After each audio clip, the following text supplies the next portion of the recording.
all of this is yours. Forever. Come on and live the magic.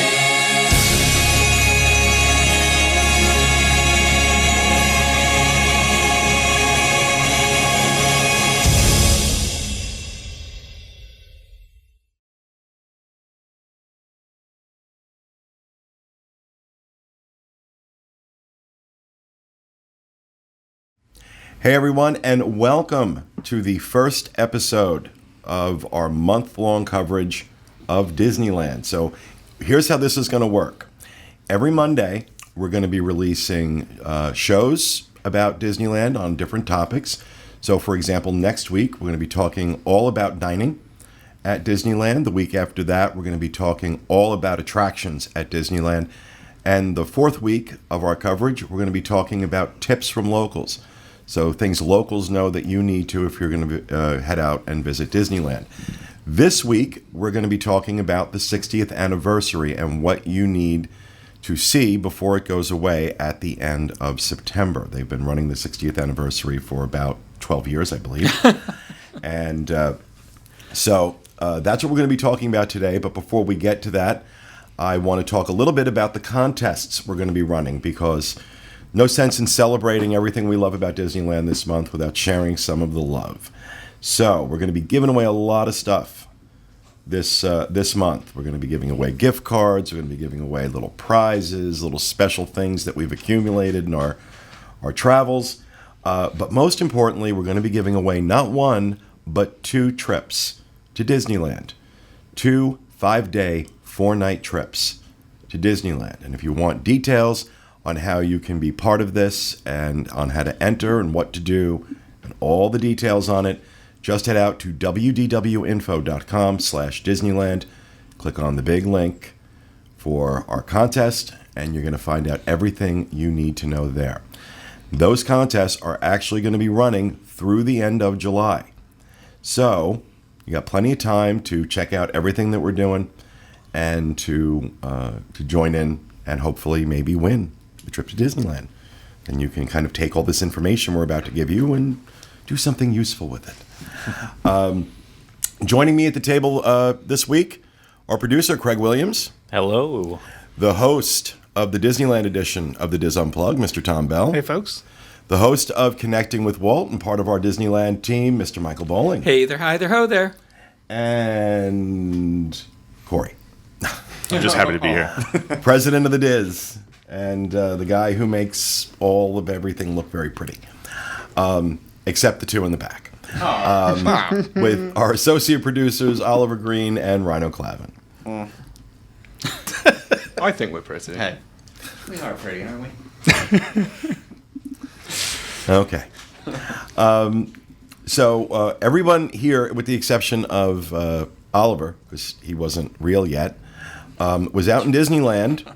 Wasn't a real boy. Back in the beginning of April, and that's when we were kind of gathering all this content and had a great time. And we have so much content coming out this month, guys. I can't begin to tell you how. It's crazy. It's crazy. We've been working on this content for well over a month now, and I'm really proud of it. I think everybody did a great job. And I think you're going to be amazed with some of the videos in particular that we have coming out, some of the articles that are coming out. We've just got some really cool stuff. So you can follow along with all of the stuff going up every week on our YouTube channel, which is youtube.com/DIS Unplugged. So with that out of the way, let's go ahead and talk about 5 things you do not want to miss before the 60th anniversary goes away at the end of September. And number 5 on the list are the photo spots that have been set up around the park. Now, Tom, you and Rhino had a chance to do these, so why don't you kind of explain to people what these are? Well, I think there's 4, right, Rhino? 4 different photo pass or photo locations around the park, and there's a PhotoPass photographer there, but they'll also take pictures with your camera, and they're just themed to the attraction they're near. So there's one that's near the Matterhorn, where they take the picture sideways, so it looks like you're climbing the Matterhorn. You can be a singing bust at Haunted Mansion, which is kind of cool. Tom said bust. I think there's one over by The Big Grizzly- Thunder. the Big Thunder one. Is actually behind walls right now. Yeah, we couldn't get can't to get that to one. it? Couldn't get to that We one. tried. I tried to climb over. That's a big thing. There's one, and then there's two at California Adventure. There's one near Grizzly River Run, where you're being eaten by the giant grizzly bear. Yeah, that was an interesting experience. No, there's 3 in California Adventure. Oh, you're right. There Yeah. are. Okay. So there are actually 5 spots right now. Because there's the there's the grizzly one, but then there's the one in the Bugs, the Correct. Pixar place. Or Yep. Not Pixar place. I'm so sorry. What do you A guys Bugs call it? Land. Bugs Land. Bugs Land. Yeah. And then That one's fun. we found that that last one's one fun. at night after Yeah, there were California no photo Screaming. pass people, so we made our own adventure with it. I love the perspective on the Bugs Land one, because it's multi-level, so you have one person in front and one person behind, and it makes it look like the second person is the size of a bug. Oh, that's cool. What Yeah, I it's love really about cool. those spots is like, with the exception of the Haunted Mansion one, I don't know, I couldn't find the video from it, but they all have like little videos. So they'll take it and like, so Tom and I were like climbing the rope, the sideways one, like you said, and then when you watch the little video photo pass thing back, it starts snowing. And then in the Grizzly one, a plane comes by with like a sign on In the it. Haunted Mansion one, it has the Dancing dancing ghost. Twirl in, Yeah. right? Yeah. Yeah. I thought I'd seen it, but I can't Yeah. find it. I don't know what happened. I think I've got it on. I think it showed up on. I know. I did it. I know. I did it with you. I think yes, yeah. And so it's on my Right. my PhotoPass thing. So if you have the annual, well, you need to buy Memory Maker in order to get those, right? Or you can just you can get photo passes. you can Yeah. just get regular PhotoPasses. Right. But I have the Memory Maker attached to my annual pass, Right. and I've got the annual pass, the Premier Pass, so it is both Disney World and Disneyland. So all of those pictures were just showing up on the app for me, so I was able to Yeah, any of the new annual passes come with PhotoPass. So with Memory Maker, yeah. yeah, So those are really cool. And you guys did a vlog that is going up this week about your experience going around to the different Yeah. PhotoPass locations. So you can check that out. But that was, I thought, something really fun Yeah. they were doing for... My tip for this is that the PhotoPass people aren't there once the sun starts going down. So the last one that we found, there was no PhotoPass person, so we had. You can still have fun. You can still go up and take a seat or stand or whatever the illusion is that you're doing. You can still do it. But if you want to do the PhotoPass thing with the Memory Maker, then you want to make sure you're hitting those up before the sun goes down. Okay. Number 4 on our list, merchandise and snacks. Because the amount of merchandise and specialty snacks that they released for the 60th was pretty extraordinary. And I want to start talking about the merchandise. I went a little nuts.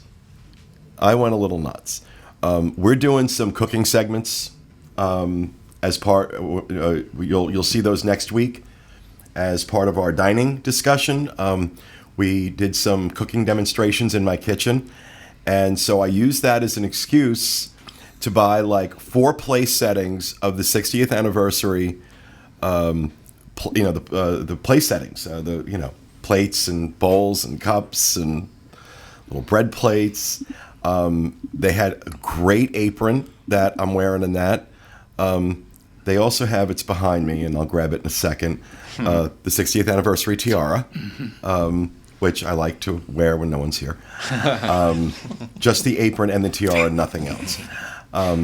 My gift to you is that visual. And so, like, what? Oh, I mean, we have to talk about Rhino's woman's hoodie that he also bought too.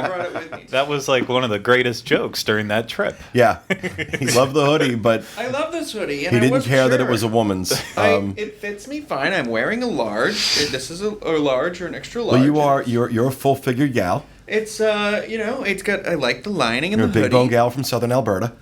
It was when I realized this. Okay, the zipper is on the Only man's Katie Lang, side, only Katie Lang fans are going to get that reference. So but the zipper is awfully shiny. Is the only thing. It's really shiny. But my. it's on the right side, as if this is a man's hoodie, and it's cut like a man's hoodie. So I'm a man. However- I'm going to wear this hoodie. Only women were wearing it.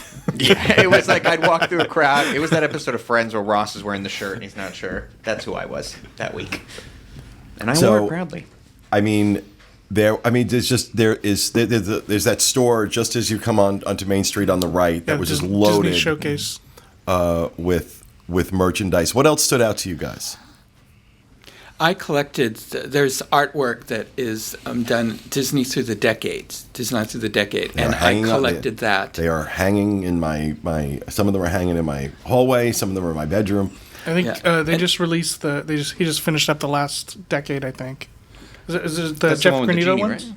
Yeah. There were two different sets. Oh, two different sets, And okay. so I didn't buy the Jeff Granito one. I bought the other set and it was by different artists and different styles. That's the one I got, yeah. That's the to set I reflect have. the different decades. It's beautiful. It is, and they had matching plates and all kinds of stuff. I just got the artwork, and so that's what I liked about it. If you are a Disney fan and you've not been to Disneyland, go out with a lot of money. And a lot of suitcases. And a lot of empty suitcases because I don't know, the merchandise out there is different.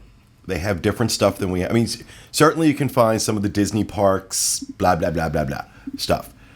But they have so much stuff that's unique to Disneyland. And so you're out there, especially, like us, like we live here in Orlando. And so we're always in these parks and we're used to seeing the merchandise we have here. You go out there and you see all this new stuff and you say to yourself, I don't know what I'm getting back here.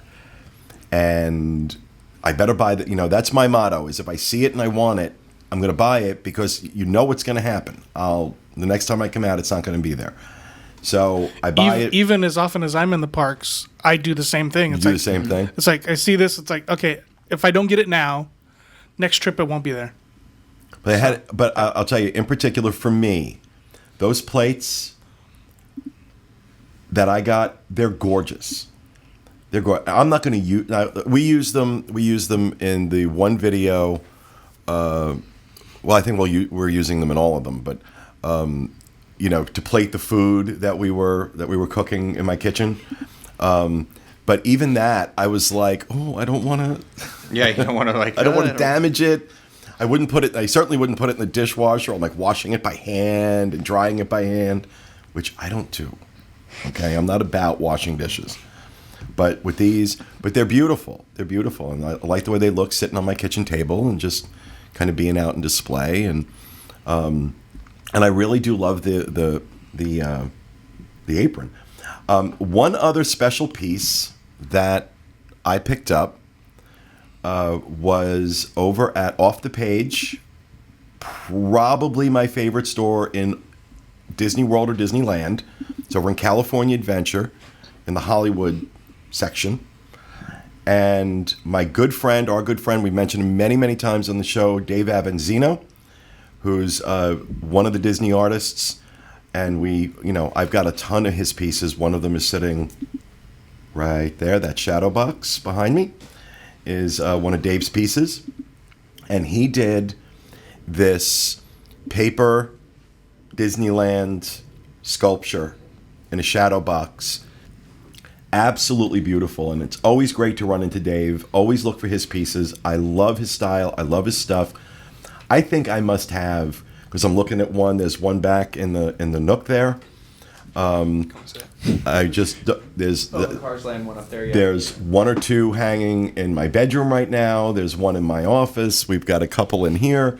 I love Dave's stuff. We'll actually make sure we put up a special link where you can find more of Dave's artwork because I'm a huge fan, and he's been a great friend to the show. We got to interview him, I forgot, was it 2013? Yeah, 3 years I think ago. it was. Yeah. And ever since, we've just been, we've been great friends, and love his stuff. So that was like the piece I came home with that I was so excited about. That was like that's my 60th anniversary. Did you find all the hidden Mickeys yet? No. There's 6 hidden Mickeys in that piece. He showed me. He showed for me a each few of them. decade. And he Yeah. has his family Yeah. in that piece as well. Yeah, it did a great job. It's an absolutely gorgeous piece. Absolutely gorgeous piece. Something I got, speaking of artwork, there's a lithograph, and I'm sure there's a painting of it. It's our castle, and it's done in the retro style, and it's sliced. And so it's sliced into 6 sections, one for every decade. And then they have the character, and it's in different colors, and they have the characters and attractions that came out in each of those decades in it. And then they have a matching shirt.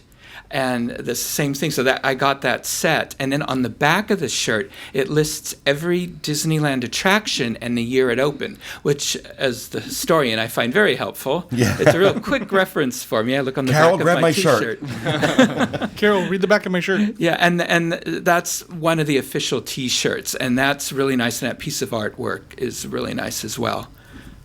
So, merchandise-wise, there's so much. I don't care who you are, you're going to find something you love. The other thing I picked up in a Rebus Brothers there's a few things. I picked up they had this massive stein for the 60th anniversary. It was a glass, though, made of glass, and right there they will engrave whatever you want on it. And it was really cool to watch them engrave that piece. But the other thing I got was this massive diamond, this 60th anniversary diamond that is actually sits on, my table in my kitchen is my little 60th anniversary shrine, because I've got the plates and everything out, and then in the center of the table is this big 60th anniversary diamond. So just really, really cool stuff. Lots of neat, different stuff. What are you grabbing? Your tiara. Oh, he wants me to put the tiara on. Yeah, I have my ears, so you should have your tiara. I can't tell if it's straight or not. It's definitely not straight. Is it on straight? Is what I'm asking. I really can't tell on the monitor. Is it on straight? Straight. All right. So this is the 60th. I have to. We didn't set the camera for this, so I'll just bend down a little bit so you can see. Look how pretty. Okay, hurts my head. Speaking of Steins, Now Craig, you put it on. Yeah, right. Speaking of Steins, Craig, when you and I walked around the park, we got those plastic Sleeping Beauty Steins. Yep, there might be a. Oh yeah, they're right on the shelf over there behind next Corey. to BB-8, and behind Corey. So that's a Corey. nice little souvenir as well. He's still learning. our Oliver's names. still learning who the members of the team are. So yeah, lots of great merchandise to be found out there. But we also want to talk about the snacks, because I really was afraid that I was going to put on all the weight I lost, all 50 pounds, because some of this stuff was so good. Now, first off was at Jolly Holiday Bakery. This Make a lot of noises in this. Yeah, there were a lot of noises coming out of everybody as we were trying these different things. But in particular, they have the 60th anniversary cupcake, which It's a work of art. it was absolutely a work of art, and delicious, really, really, really good cupcake. But over at, I think the Cake Pops were over at the Candy Palace. They had these, all designed for the 60th anniversary. There were candy apples and Rice Krispie treats over at the Candy Palace. What else? What am I missing? I think they had cookies. They also have some packaged treats that have the 60th anniversary logo on them. Trying to think. And I got special popcorn buckets if popcorn is your treat of choice. One of the things that they have. Rhino was collecting popcorn. One of the buckets. things they have me that we didn't check out is a lot of the quick serve locations have special drinks themed to the 60th with different lemonade drinks, all different around the park, so you can check. And that's, I think, I think there's 12 or 15 different drinks. I think the larger point is that everywhere you go in the Right. parks, there's a snack item, there's a drink item, something there for the 60th to celebrate the 60th, and it's not, it just doesn't have the same mass-produced feel out there with this stuff that we get out here, where it's just kind of like, okay, here's something we already do anyway, but we're just going to stick a logo on it and sell it as something different. And it just feels like things were done with a lot of forethought and care, and let's celebrate our 60th, and they're putting out special stuff. It just doesn't feel like what you get all the time.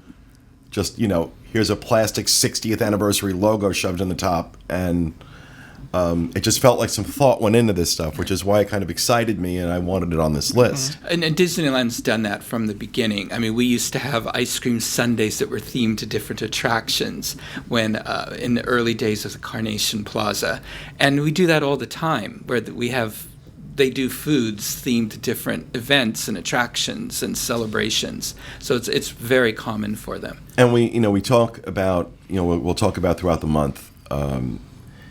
One of the most significant differences between Walt Disney World and Disneyland is that sense of community and ownership that the locals have for that park. There is a lot of attention paid to the legacy of that park.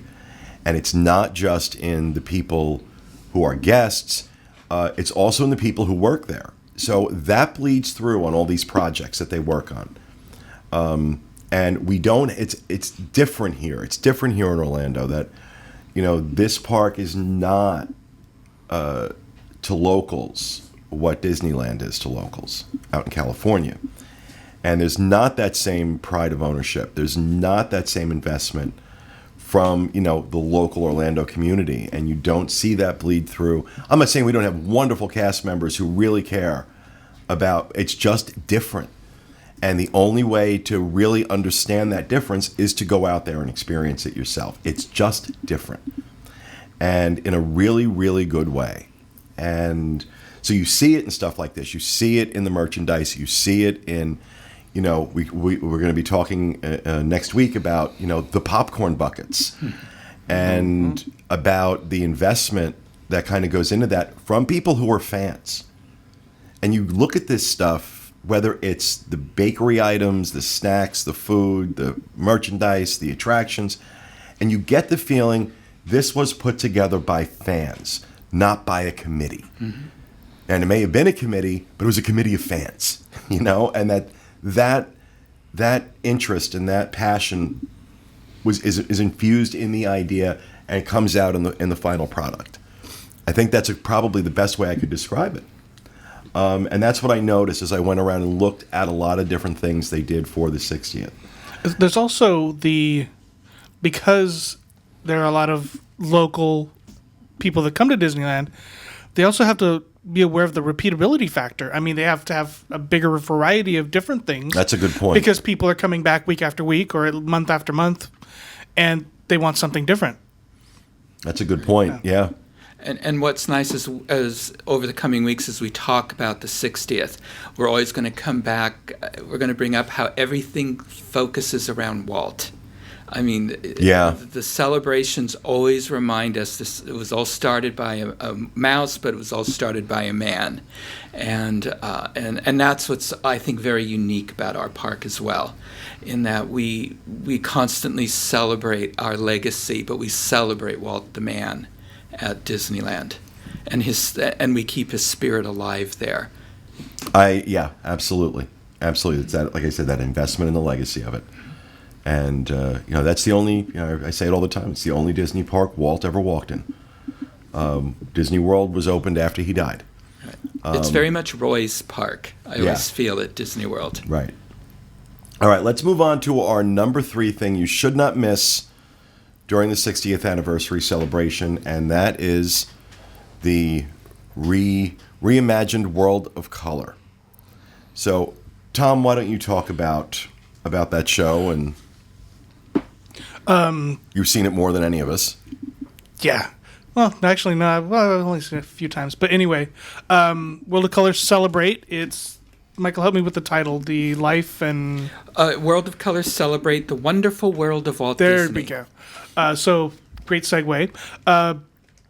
It is a complete new show hosted by Mickey Mouse and Neil Patrick Harris. It covers basically Walt's history, right, Michael? I mean, from the animation through all the films and the attractions, the building of Disneyland, and some of the current attractions. Right, it celebrates the films, including one you may have heard of, Frozen, and Star Wars, and Star Wars, and yeah, you have to, and the nice thing about World of Color is they constantly change it. This is like the fourth iteration of But it. this iteration of it is not quite as popular as the last one. This one's been criticized. Yes. And my issue with it is that it's closer to Phantasmic in a way, in that they don't use all of the effects that World of Color has, that all the previous versions of it have had.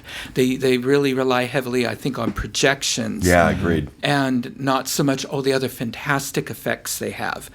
And the other criticism is that it focuses a lot on the modern and not as much on Walt's legacy. Yeah. And the pacing of the show it's not perfect.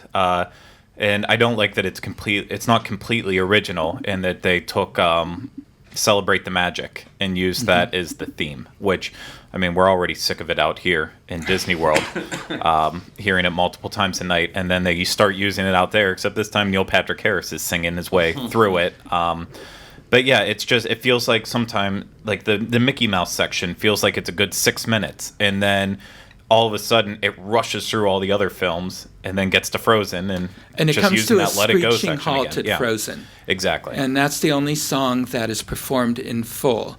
But people love it. I mean, the guests react to it.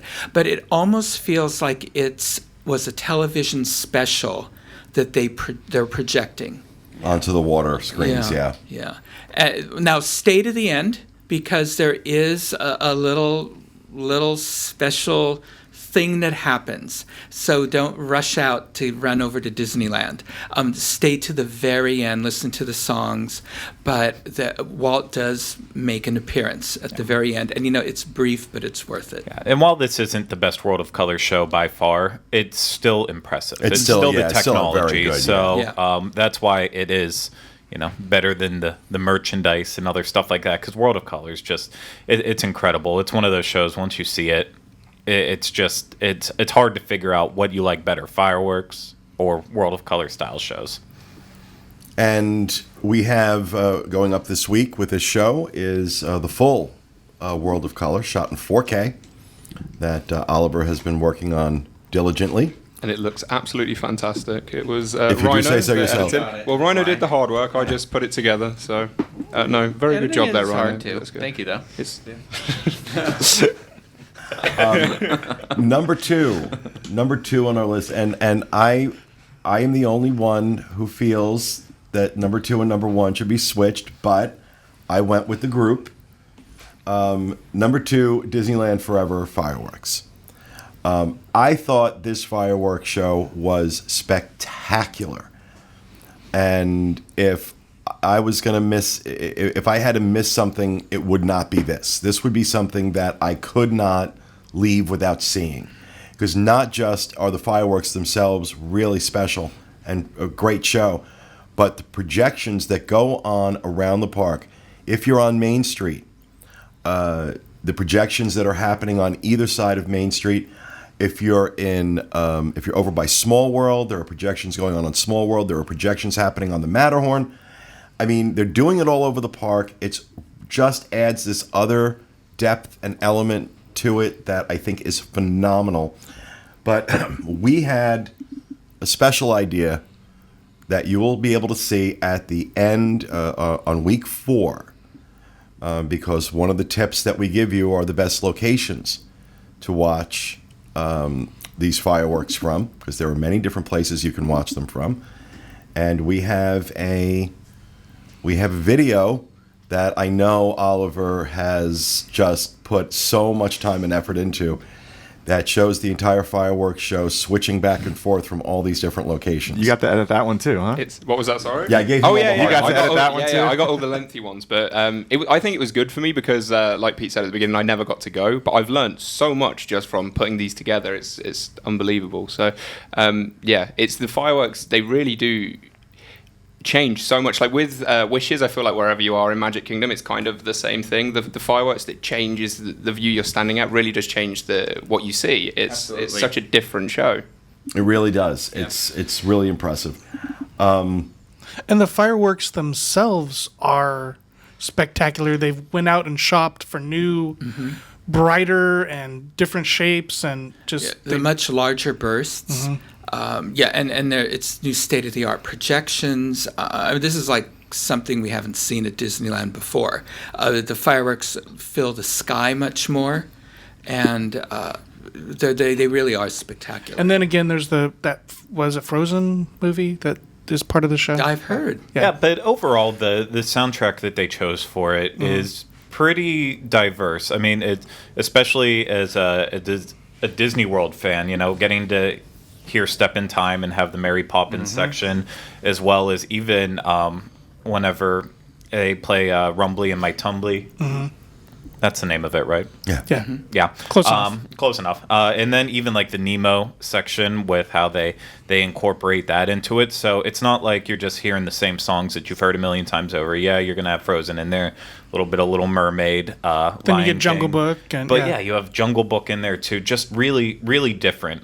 It's such a fresh new show. I like it. And like I said, personally, I think this should be our number one thing not to miss, but I was outvoted.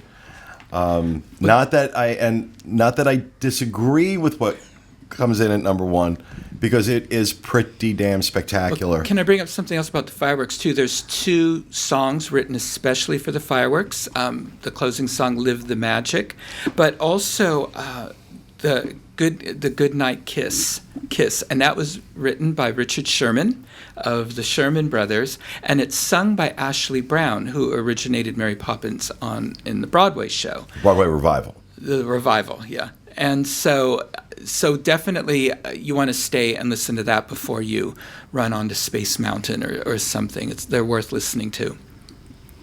So number one on our list of things you cannot miss, you should not miss during Disneyland's 60th anniversary, is the Paint the Night Parade, which, look, like I said, spectacular. But for me personally,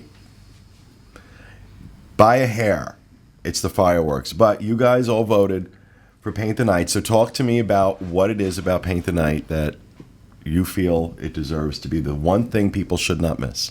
The number one thing people should not miss. It is like no parade you've ever seen. I love parades. Like, I never miss the fireworks like you, Pete.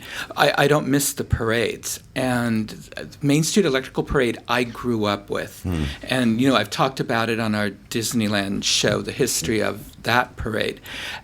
When we lost it, people were devastated. I mean, when it went away. And then what we inherited, Light Magic, did not live up to expectations. This one does. This is the spiritual successor, I think, to Main Street Main Street Electrical Parade for us at Disneyland. It's 1.5 million lights on this, and it's kinetic. It is constantly moving.